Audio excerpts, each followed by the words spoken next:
আজ তারকেশ্বরের পবিত্র জন্মভূমিতে এক ঐতিহাসিক জনসভার সাক্ষী থাকল সাধারণ মানুষ। বিধায়ক রামেন্দু সিংহ রায়ের সমর্থনে আয়োজিত এই বিশেষ নির্বাচনী প্রচারে উপস্থিত হয়ে বিপুল উদ্দীপনা সৃষ্টি করলেন ঘাটালের সাংসদ তথা সুপারস্টার দেব। তার উপস্থিতিতে এদিন তারকেশ্বর জুড়ে জনস্রোত দেখা যায়। মঞ্চে দাঁড়িয়ে দেব উন্নয়নের বার্তা তুলে ধরে রামেন্দু সিংহ রায়কে পুনরায় বিপুল ভোটে জয়ী করার আবেদন জানান। হাজার হাজার মানুষের ভিড়ে দেবের এক ঝলক পেতে এবং তার বক্তব্য শুনতে উৎসাহ ছিল চোখে পড়ার মতো। অনুপ কুমার মাঝের রিপোর্ট, ক্রাইম প্রেস বেঙ্গল।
তো 2026-এর বিধানসভার প্রচার তো প্রায় শেষ লগ্নে।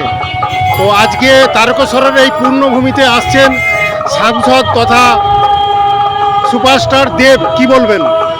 এখন বলার কিছু নেই, এটা তারকেশ্বরের গর্ব। তারকেশ্বরের পূর্ণভূমিতে বর্তমান যুগের চলচ্চিত্র যুগের যে নক্ষত্র দেবদা এবং আমাদের প্রিয় সাংসদ আজকে আমাদের তারকেশ্বরের পূর্ণভূমিতে আমাদের জননেতা রামেন্দু সিংহ রায়ের প্রচারে আসছে।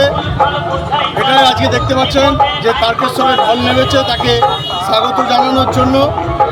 এবং তারকেশ্বরের পূর্ণভূমিতে আমাদের সকল তৃণমূল কংগ্রেসের কর্মীবৃন্দ আছি, সাধারণ মানুষ আছে হাজার হাজার, ওনাকে স্বাগতম জানালাম। তো প্রচারের তো শেষ লগ্ন, তো কি বুঝছেন পরিস্থিতি কেমন, কোন দিকে তারকেশ্বর তথা গোটা পশ্চিমবাংলার পরিস্থিতি কেমন বুঝছেন, কি বলবেন?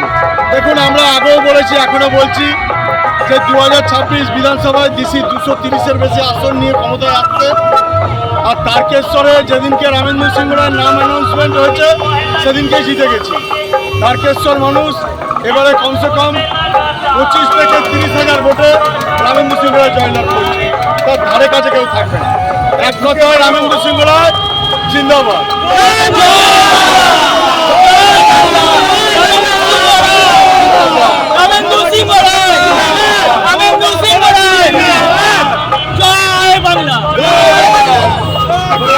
আপনাকে ক্রাইম প্রেস বেঙ্গলের পক্ষ থেকে অনেক অনেক ধন্যবাদ, ভালো থাকবেন।